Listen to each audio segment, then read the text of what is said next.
Do you think that you could do Tropic Thunder today? Would that be possible? Oh, you could do it. And again, like Eddie, I look back to me, that movie to me was a circle back to my dad's movie called Putney Swope, which I highly recommend anyone who hasn't seen to see, about a black guy who takes over an ad agency in the 60s because everyone votes for him when the head of the company dies because they think no one else will.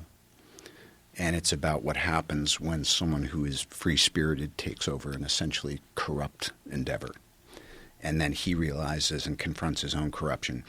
But I remember I was probably 2 or 3 when that was being shot and when it came out, and it was so a part of my upbringing, and I just remembered some of the folks that were around my dad at that time. And so when Ben called and said, hey, I'm doing this thing, and, I think maybe Sean Penn had passed on it or something like that, possibly wisely. And I thought, yeah, I'll do that, and I'll do that after Iron Man. And then I started thinking, this is a terrible idea. Wait a minute. And then I thought, well, hold on, dude. Get real here. Where is your heart?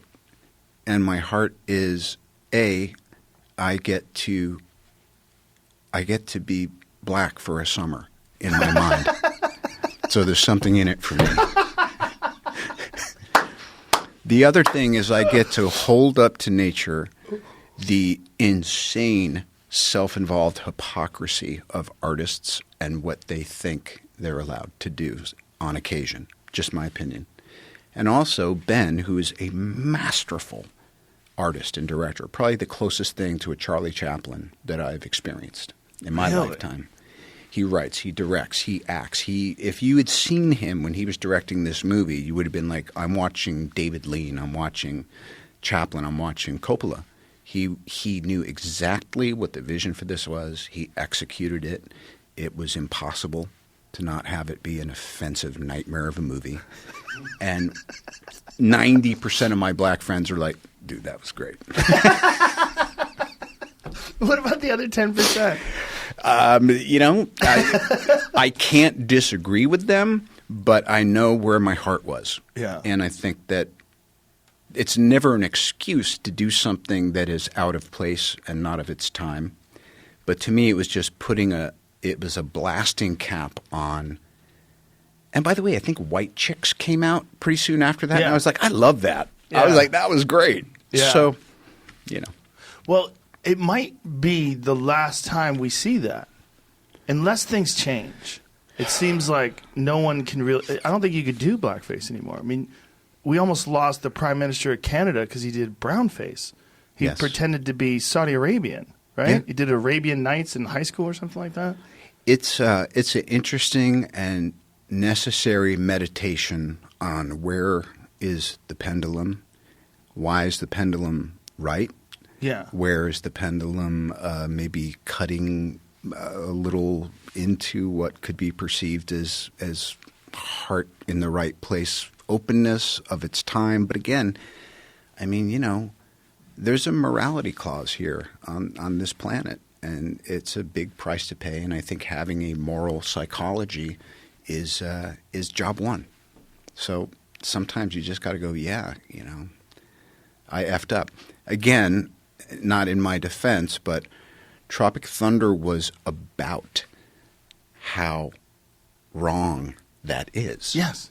So I take exception. No, I think you could do it today. I think you could. I think it could be done today. There would be so much outrage, but there would also be people cheering. And if we boiled down all the bullshit and got to the actual result of what the film did, it's fucking hilarious. To this day, I watched it again about a year and a half ago. It's a great movie. It's a great, fun movie. Yep. I mean, it's ridiculous, over the top, hilarious. And it worked, and your portrayal. I mean, it wasn't egregious. It was necessary. It made sense. All of it fit. There's square pegs and square holes. I was just thinking square. I don't know why I was thinking. Oh, I was thinking about Sarah Jessica Parker on the ride over here. Isn't that crazy? I think I drove by. Is it that Warner Park near here? Yeah. I think she went to school over there when she was doing a show. Anyway, interesting. Yeah, it worked. But it might be the last time we'll ever see a studio take a chance on a guy wearing blackface and the prolific use of the word retard. Those are two things. And by the way, that's Ben. The funny thing too was all the heat got deflected to Ben and Simple Jack. Yeah, that's what people were pissed off about, and I go, "Whew, great." But you never know when it's going to be your time in the barrel. You know, sometimes life just says, you know what? And I've been on both sides of that coin. Sometimes life just says, you're a symbol now. Did you have anybody that was telling you not to do it? Were there a bunch of agents or anyone who was like... My mother was horrified. Really? Bobby, I am telling you, I have a bad feeling about this. I was like, yeah, me too, Mom. But anyway, how are we? First day on set when they're putting the makeup on you. How hard are you sweating? There's been a couple times. I was all the night before, and we were on Kauai, and I was like, well, here we go. And I was just running. I think I had 6 lines that day. But I knew that there was going to be choppers, there was going to be squib fire, there was going to be choreography, there was going to be, it was going to be cacophonous. And the only thing that mattered to me, again, what's my action? My action as an actor in this movie is to know what I'm doing, even if what I'm doing is insane. So I ran those 6 or 8 lines I had 1,000 times. Lying in bed over and over and over and over and over and over and over and over again. So the next day, I was free to enjoy myself and not be struggling to wonder what it was I was supposed to be doing. And then that's what it is. It was just, it was one little mosaic after the next. And by the end of it, I had some pride that I had made it through. Forget that it was, blackface. It was special effects makeup. Day after day after day after day after day after day after day, except for the off times when I would have my bleached hair and blue contacts in my eyes, or other characters, and it was just it was a piece of work I was doing, and I cared about doing it as professionally and as honestly as I could. So when you memorize lines, that's an interesting thing that you said that you were free to do it, like. When you memorize lines, is there ever a part, like when you're acting, where you have to think, like, okay, what am I supposed to say next? And how much does that get in the way? Look, I have a very broad band of tolerances. I don't care if the people I'm with happen to not know what they're doing or don't know their lines or stepping on my lines or whatever, or want to change their lines and my lines. And it's always a different thing. It's like reading the room. It's like, if I was a fighter, you go into the octagon and they go, you ready? You ready? And you go, and then you just do it.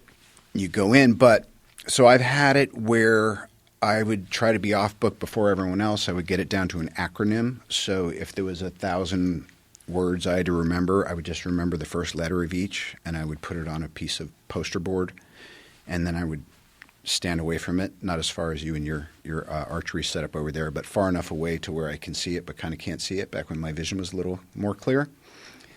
And I would just run it and run it and run it.